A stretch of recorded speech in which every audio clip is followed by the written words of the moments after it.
What if the moment you're replaced is the very moment you're set free to discover your true strength? Have you ever felt that sharp, gut-wrenching pang when someone gives your place to another, as if your value was suddenly erased by a single decision? In the theater of life, where roles shift and scenes change without warning, we often face this profound human experience, being sidelined, overlooked, or replaced.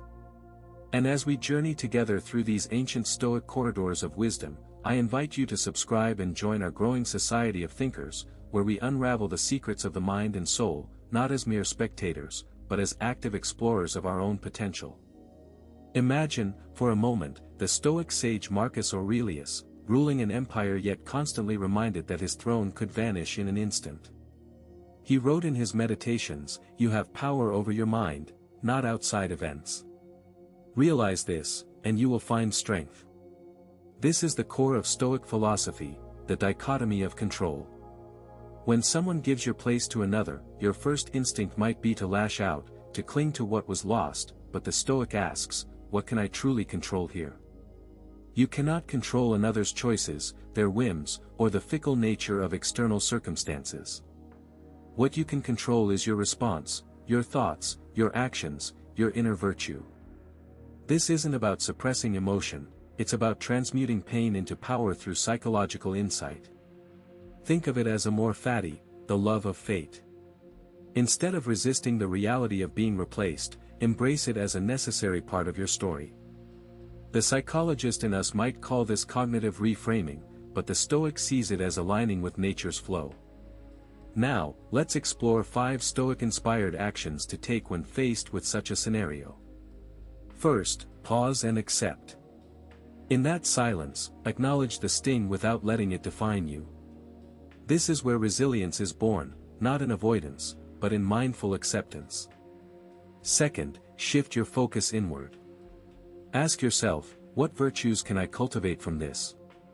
Perhaps it's patience, humility, or courage. By turning adversity into a gymnasium for the soul, you transform loss into a lesson. Third, practice the art of negative visualization. Imagine the worst-case scenario, what if you never regain that place? This isn't about pessimism, it's a psychological tool to reduce fear and appreciate what you still have. You'll find that your inner resources are far vaster than any external position. Fourth, engage in purposeful reflection. Journal your thoughts, as the Stoics did, to dissect your emotions and find clarity. This isn't navel-gazing, it's strategic self-inquiry that builds emotional intelligence.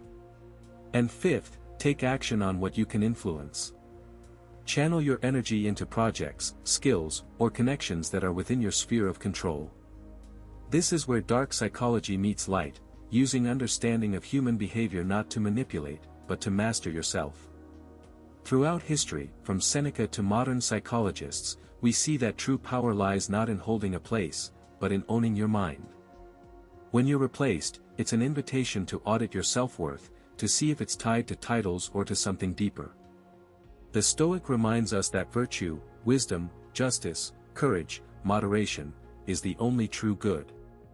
Everything else is indifferent. So, as you navigate this moment, remember that your worth isn't diminished by someone else's choice, it's amplified by your response. This journey of self-mastery is ongoing, and if these insights resonate, consider this channel a sanctuary for such explorations. Together, we can build a community that thrives on wisdom, not on worldly validation. Let's close with a thought from Epictetus: it's not what happens to you, but how you react to it that matters. In the grand tapestry of existence, being replaced is but a thread. Weave it into a pattern of resilience, and you'll find that your inner citadel remains unshaken.